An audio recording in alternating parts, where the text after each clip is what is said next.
It's almost the end of the first week, and we are looking here at June. I'm looking at the old school calendar. June 16th. It's Friday, and just wanted to thank you guys for doing such a great job. So many of you are doing so amazingly well in terms of interpreting the readings and then applying it to the discussion and get in there and engage on discussions. Okay, this is what we really want you to do. I want you to go back to your thread and see what people have been responding to you. You learn from others, okay? You learn from this interaction, and do know that I will get in there, and Tim will get in there, and Julie will get in there as well. And it's fun for us. And when possible, if there's some questions on biology, I'll try and basically answer your questions and qualify what's going on.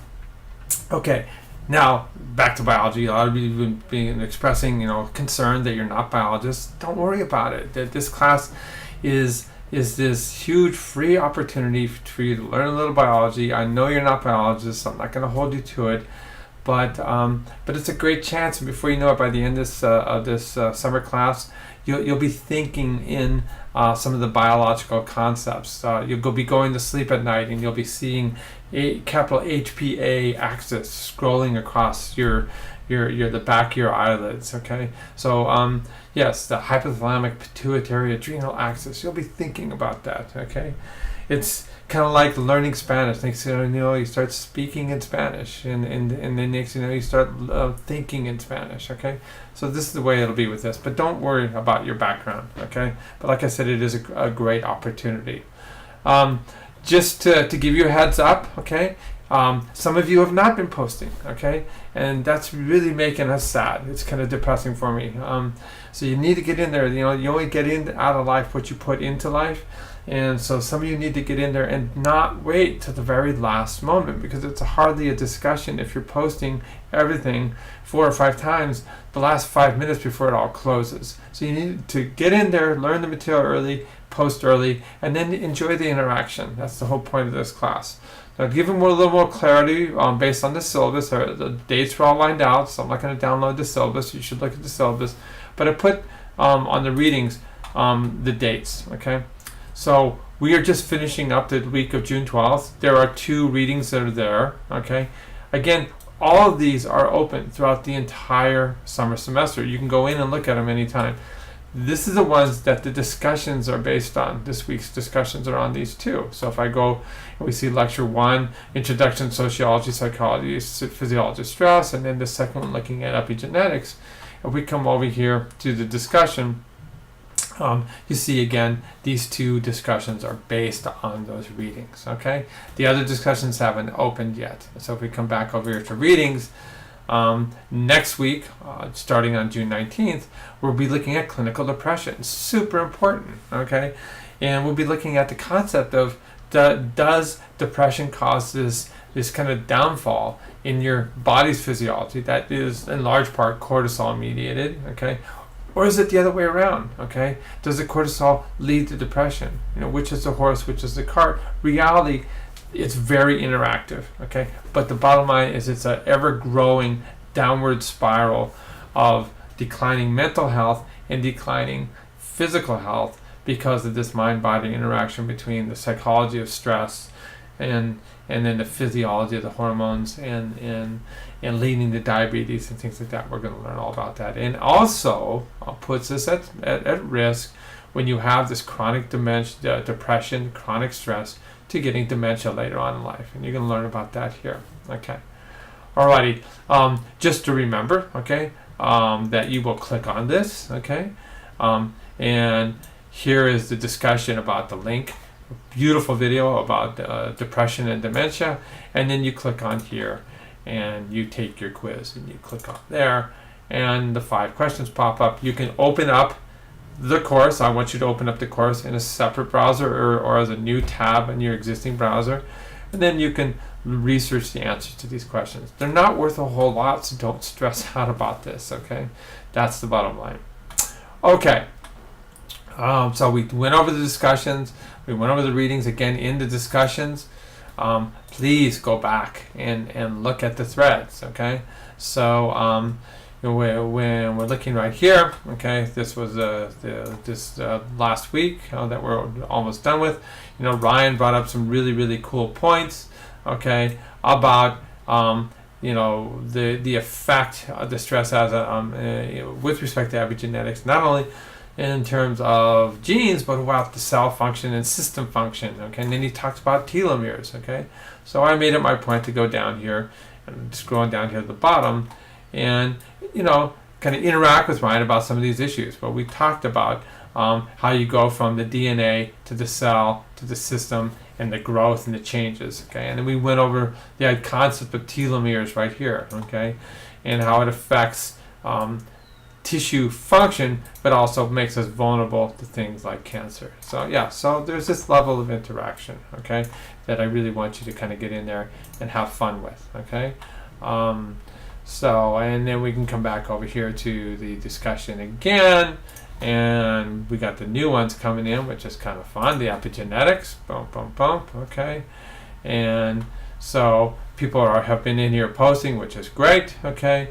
And we can look at Ruth's right here, okay, and I did a clarification right here about epigenetics because Ruth was worried about her biology, and I posted that right now, and you'll be receiving that information in the announcement I'm going to send out via email right now, okay. So this is how things are going to roll, okay. This one right here, we went in there and Jarvin talked about, or Ben talked about, this family history right here of hyperlipidemia and hypertension. So I went in there and I clarified it, and not only in terms of epigenetics, but in terms of mutations that probably exist in his family's LDL receptors. All right, so this is the level of interaction that we have. Okay, there was a question right here about the journal paper, and how to assemble it by Jacqueline, okay. So if we click on here, again, I kind of lay it out, okay. Again, this is a double space, so I don't mean it's not a huge thing, and again, this is a mock paper, okay. And so just to kind of give us a feeling, I'm going to go back over here to the readings, okay. And I was looking around, I kind of found a reasonable example. So we go down in here to music, and we click on this, okay, and I am attaching this file in this announcement, and we come down here and we look at this article right here, okay, and okay, I'll put my face over here, and so they have the introduction, they're calling it the background, okay, the methods, the results, and the conclusion, and that's kind of what you would do, okay. So so I want you to write up an abstract, okay. This would be something like this, okay. They're calling it background, but I'm calling it an abstract. That would be one page. Here's your introduction with your citations, okay. This is kind of why you're doing the study. This is a long paper, much longer than anything you're going to be doing, you guys, but it gives you the feel. And then they laid out the methods, okay. So this is what you would do, your participants, for example, okay. Study design, okay. All right, how you're going to induce stress, if that's what you're going to do, okay. The kind of measures you're going to do, okay. Again, this is an extensive paper. Your paper is much limited. Then you have your anticipated results. So this is all mock. You're making this up, but you would, go ahead and report it in this way based on what you're suggesting you're going to do, okay. You don't have to make figures, but you can. If you want to make a figure, in PowerPoint and insert it in, that's fine, okay.